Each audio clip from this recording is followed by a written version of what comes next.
Hi students, welcome to the overview for week 11. So this week we are focusing all of our attention on working on the draft. So most of everything you see in this week's unit is resources. Okay, so the only assignment link that you have is the link where you will submit your first draft of your writing project 2. Okay, so that way you have enough time and space to kind of work on this and just kind of put your attention on one thing. So let's take a quick peek at everything in terms of resources that you have here to help you with that draft. So I'm reposting that same official assignment sheet I gave out.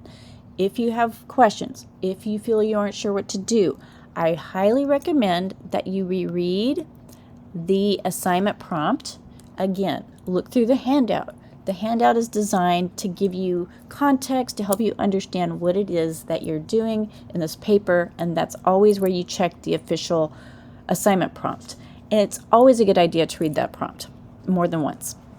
Okay, I am reposting things, so everything links back to things I've already given you, and it's all in one place, so you don't have to go hunt for those things. This is the same presentation I gave you for help with an introduction and thesis statement.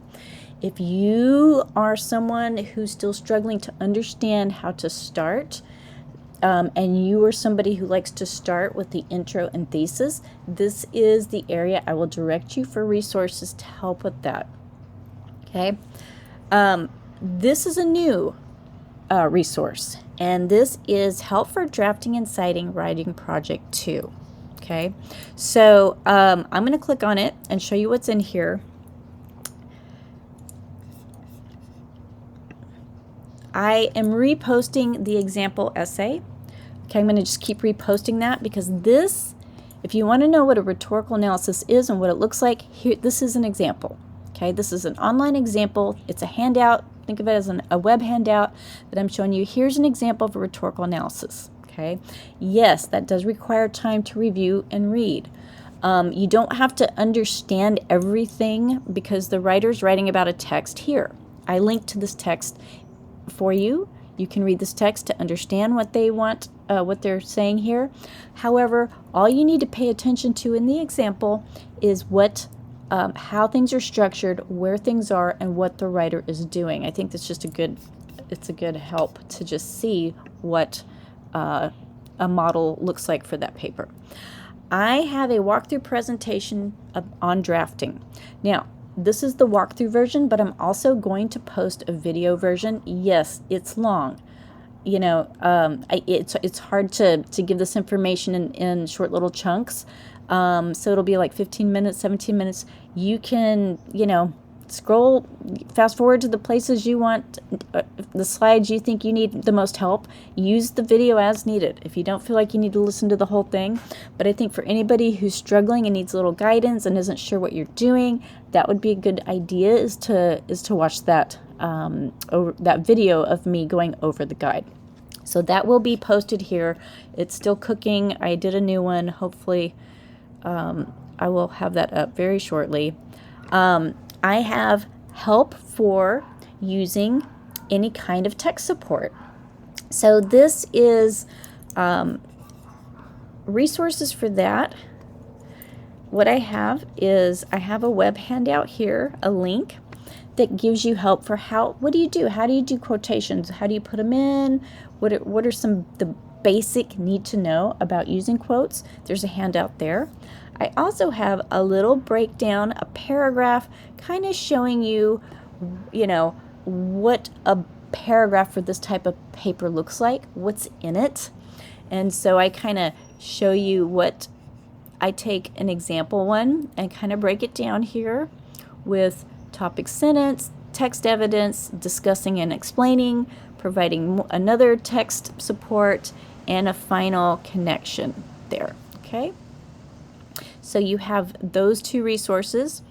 How to cite the text you're analyzing. This is easy because there isn't much to cite. That's the good news. You have one source, the text you're analyzing. Anytime you write about a text, refer to a text, you have to give a citation.